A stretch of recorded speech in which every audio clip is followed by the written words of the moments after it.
പടം വെക്കട്ടെ, ഇന്ന് വേഗം വെക്കി കാണട്ടെ. ഏത് സിനിമയാണ് നോമിനേഷൻ വെക്കാൻ പോണത്? ആടുജീവിതം നല്ല സിനിമയാ. എന്താ ആടാണ് ഈ സിനിമയിൽ നായകൻ? ഇത്തവണ ആടിന് നാഷണൽ അവാർഡ് കൊടുക്കേണ്ടി വരുമോ? ആ പടം വെക്കി. ആ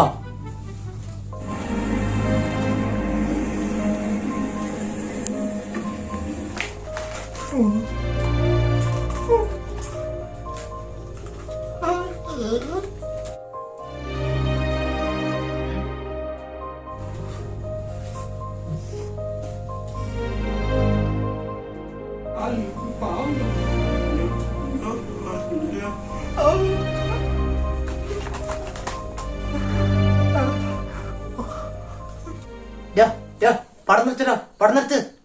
ഇതൊക്കെ സിനിമയാണോടോ? എന്ത് പറ്റിയടാ? നല്ല സിനിമയല്ലത് സാറ്, നല്ല പടാ. ആടുജീവിതത്തിലെ പൃഥ്വിരാജ് നല്ല ആക്ടിങ്ങാ. പിന്നെ പൃഥ്വിരാജ് 30 കിലോ കുറച്ച് പടത്തിന് വേണ്ടിട്ട്. അത് മാത്രല്ല 16 വർഷം പിടിച്ചിട്ട് ആ പടം എടുത്തു കഴിഞ്ഞത്. പിന്നെ അടുത്ത ഫ്രെയിം ഒക്കെ കാണാൻ അടിപൊളിയാ, കണ്ടുനോക്ക്. ലൈറ്റിനവിടെ ഫൈറ്റോടെ മാറ്റി മാറ്റി അടുത്ത വയ്ക്കി, അടുത്ത വയ്ക്കി. അടുത്ത ഏതാ? അടുത്ത വയ്ക്കി. ആ അടുത്തത് ജവാനാ. ജവാനും നല്ല പടമാണ് സാർ. ഓക്കെ फैन बने पड़े ना. कोई नाम है?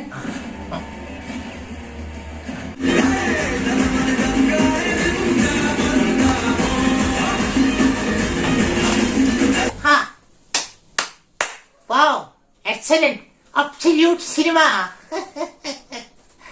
ഇതിൽ ഷാരൂഖ് ഖാന്റെ അഭിനയവും കൊള്ളാം. ബെസ്റ്റ് ആക്ടർ കൊടുക്കാനുള്ള പേര് നോട്ട് ചെയ്ത് വെച്ചോളൂ.